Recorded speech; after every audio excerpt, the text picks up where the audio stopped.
Magandang araw kapatid. Ngayon ay magko-continue tayo sa series natin ng Names of God.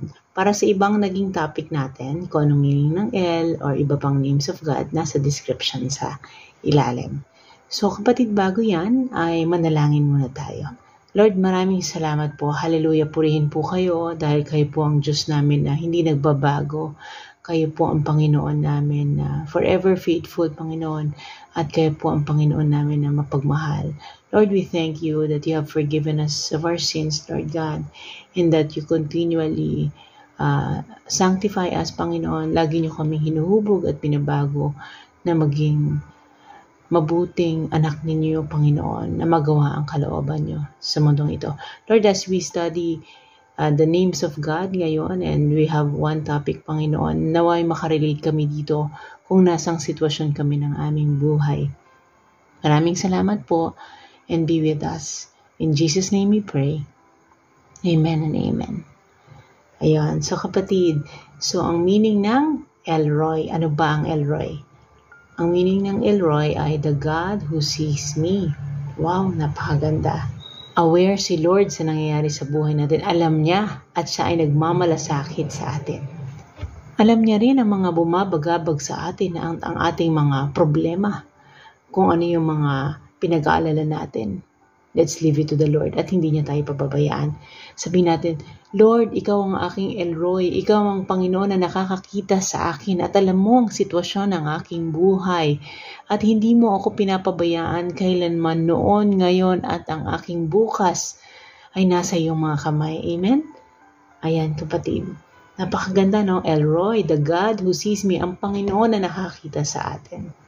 Di ba nga si Hagar, sila ni Ishmael, hindi siya pinabayaan ng Panginoon, di ba? Tumawag siya sa Panginoon. Basahin nga natin yung verse na yan, kapatid. Okay, basahin ninyo. Napakaganda natin ng kwento na to. Pisahan ko lang sa Genesis chapter 21, verse 14 onwards. Kayo, basahin nyo para maingganyo kayo to read more about this story. Okay? At nagbangong maaga sa kinumagahan si Abraham at kumuha ng tinapay at ng isang bangang balat ng tubig at ibinigay kay Agar na ipinatong sa kanyang balikat. At ang bata at siya ay ipinagpaalam. At siya ay nagpaalam at naggala sa ilang ng Beersheba. At naubos ang tubig sa bangang balat at kanyang inilapag ang bata sa ilalim ng isa sa mababang punong kahoy. At yumaon at naupo sa tapat niya. At ang layo ay isang hilagpos ng pana, sapagkat sinabi niya, huwag kong makita ang kamatayan ng bata, at naupo sa tapat at naghihiyaw at umiyak. At narinig ng Diyos ang tinig ng bata at tinawag ng anghel ng Diyos si Agar mula sa langit at sa kanya'y sinabi, na ano ka, Agar, huwag kang matakot, sapagkat narinig ng Diyos ang tinig ng bata sa kinalalagyan.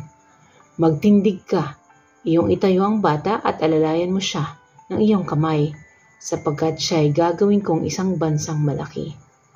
At idinilat ng Diyos ang kanyang mga mata, at siya ay nakakita ng isang balon ng tubig, at naparoon at pinuno ng tubig ang bangang balat, at pinainom ang bata, hanggang verse 19 yun. So kapatid, di ba si God ang ating Elroy, ang Panginoon na nakikita tayo. So nakita niya si Agar kung nasan siya. Hindi niya pinabayaan ito. Amen? So kung nasang sitwasyon ka ng buhay mo, nakikita ka ng Diyos. If you're in a good situation in your life, God sees it, celebrate and thank God. Be grateful. Kung naman may pinagdadaanan ka, worship the Lord and keep praying until makuha mo yung breakthrough mo by the power of the Holy Spirit. Kapatid, alam ng Panginoon ang ating iniisip at alam niya ang sitwasyon ng ating buhay. Siya ang iyong Elroy, ang Panginoon na nakikita ka. Di ba napaka-comforting nun? Kapatid, basahin natin yung Salmo chapter 139 verses 7 hanggang 12. Paano ba ako makakaiwas sa inyong espiritu? Saan ba ako makakapunta na wala kayo? Kung pupunta ako sa langit, nandoon kayo. Kung pupunta ako sa lugar ng mga patay, nandoon din kayo. At kung pumunta man ako sa silangan o tumira sa pinakamalayong lugar sa kanluran, kayo ay naroon din upang ako'y inyong patnubayan at tulungan. Maaaring mapakiusapan ko ang dilim na itago ako o ang liwanag sa paligid ko na maging gabi. Kaya lang, kahit ang kadiliman ay hindi madilim sa inyo, Panginoon, at ang gabi ay parang araw, dahil para sa inyo, pareho lang ang dilim at ang liwanag. Kapatid, isipin mo yung sitwasyon sa buhay mo na hirap ka. Hindi ka hinayaan na nandun. Iniangat ka ng Panginoon. Sa bawat pagsubok, tandaan mo, yung mga pinagdaanan mo, mga pagsubok noon, sino kasama mo? Si Lord. Sinong nagpadala ng solusyon ng tao? Sino kagawa mo? Si Lord. Lahat yan kay Lord. Glory to God. Halina kapatid at manalangin tayo. Diyos na masalangit, maraming salamat po na kayo ang Panginoon na nakikita kami sa lahat ng panahon, sa lahat ng oras. Patuloy niyo po kaming gabayan at tingnan Panginoon at iniaalay namin ang aming mga buhay sa inyo. Nawa ang kalooban niyo ang siyang maganap Panginoon. Salamat po. We are forever grateful Panginoon. Panginoon, kami po ay nagpapasalamat at hindi niyo kami iniiwan at pinapabayaan sa lahat ng panahon at sa lahat ng oras. In Jesus' name we pray. Amen. Ayan. So kapatid, tandaan mo, nakikita ka ni Lord.